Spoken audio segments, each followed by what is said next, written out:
राधे राधे दोस्तों, आप सभी का हमारे YouTube चैनल पर बहुत बहुत स्वागत है। 13 अप्रैल 2025 से वैशाख माह की शुरुआत हो चुकी है, जो हिंदू नववर्ष का दूसरा महीना है। इस माह को मुख्य रूप से भगवान विष्णु और परशुराम जी की उपासना के लिए जाना जाता है।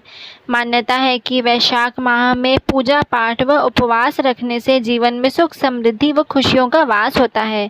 इस दौरान वरुथनी एकादशी का व्रत भी वैशाख माह में रखा जाता है, जो सृष्टि के संचालक भगवान विष्णु को समर्पित है।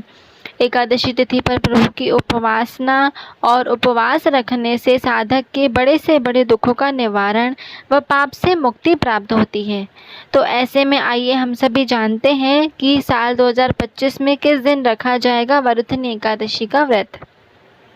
इस साल वैशाख माह के कृष्ण पक्ष की एकादशी तिथि की शुरुआत 23 अप्रैल 2025 को शाम 4:43 पर होगी।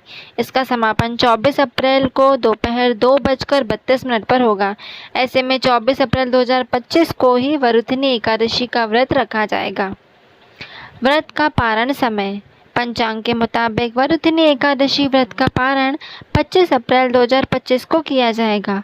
इस दिन सुबह 5:46 से लेकर सुबह 8:23 तक आप व्रत खोल सकते हैं।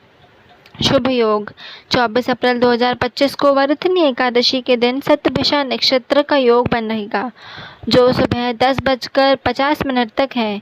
इस दौरान ब्रह्म योग का भी संयोग बन रहा है, जो सुबह 3:55 तक है। ऐसे में इंद्र योग भी बनेगा। वरुथनी एकादशी की पूजा विधि। वरुथनी एकादशी के दिन सुबह ही स्नान कर साफ वस्त्र धारण कर लें। इसके बाद घर में गंगा जल का छिड़काव करें। फिर एक चौकी लें, उस पर पीला वस्त्र बिछाकर भगवान विष्णु की मूर्ति स्थापित करें। फिर आप प्रभु को फल फूल और मिठाई अर्पित करें। इसके बाद शुद्ध देसी घी का दीपक जलाएं और जीवन में समृद्धि और सौभाग्य की प्रार्थना करते हुए प्रभु के मंत्रों का जाप करें। वरुथनी एकादशी की कथा का पाठ अथवा श्रवण करें। अंत में आरती करें और ज़रूरतमंदों को दान दें।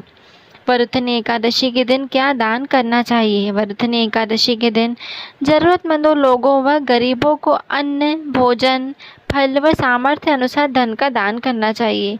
इस दिन गौ दान करना भी शुभ माना गया है। इसके अलावा इस दिन तिल से बनी चीज़ों का भी आप दान कर सकते हैं। वरुथनी एकादशी का महत्व। वरुथनी एकादशी को बहुत पवित्र माना जाता है। यह विशेष रूप से भगवान विष्णु और देवी लक्ष्मी की पूजा के लिए है। इस दिन व्रत करने से न केवल मानसिक शांति मिलती है, बल्कि यह व्रत पुण्य भी बढ़ाता है। धार्मिक विश्वास के अनुसार इस व्रत के पालन से पापों का नाश होता है और व्यक्ति को स्वर्ग व मोक्ष की प्राप्ति होती है। वरुथनी एकादशी महिलाओं के लिए विशेष महत्व रखती है, क्योंकि यह परिवार की खुशहाली और धन धान्य की प्राप्ति का प्रतीक मानी जाती है। लक्ष्मी नारायण की पूजा से घर में सुख समृद्धि का वास होता है और आंतरिक शांति और आध्यात्मिक उन्नति भी होती है। आर्थिक संकट होगा दूर। अगर आप जीवन में लंबे समय से वास्तु दोष का सामना कर रहे हैं, तो इस समस्या से छुटकारा पाने के लिए वरुथनी एकादशी के दिन दक्षिणावर्ती शंख घर लाएं। इसके बाद इसे जल से साफ करें, शंख की पूजा अर्चना करें और इसके बाद मंदिर में रख दें। इस उपाय को करने से वास्तु दोष दूर होता है और घर में सकारात्मक ऊर्जा का आगमन होता है। साथ ही आर्थिक संकट भी दूर होता है। धन समृद्धि में होगी वृद्धि।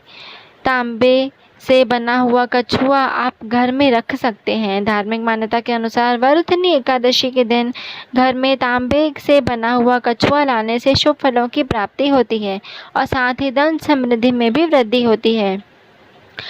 माँ तुलसी होगी प्रसन्न। सनातन धर्म में तुलसी के पौधे की पूजा अर्चना करने का विशेष महत्व है। मान्यता के अनुसार इस पौधे में माँ लक्ष्मी का वास होता है। ऐसे में आप एकादशी के दिन घर में तुलसी का पौधा लगाएं। साथ ही रोजाना दीपक जलाकर पौधे की पूजा करें। ऐसा माना जाता है कि इस उपाय को करने से घर में सुख शांति और माँ लक्ष्मी का वास होगा। वास्तुशास्त्र के अनुसार तुलसी के पौधे को घर में उत्तर पूर्व दिशा में लगाना चाहिए। इस दिशा में पौधे को लगाने से व्यक्ति के जीवन में जल्दी शुभ परिणाम प्राप्त होते हैं। ऐसी और भी वीडियोस के लिए आप हमारे चैनल से इसी प्रकार जुड़े रहें। हमारे चैनल को लाइक शेयर सब्सक्राइब करना ना भूलें। धन्यवाद।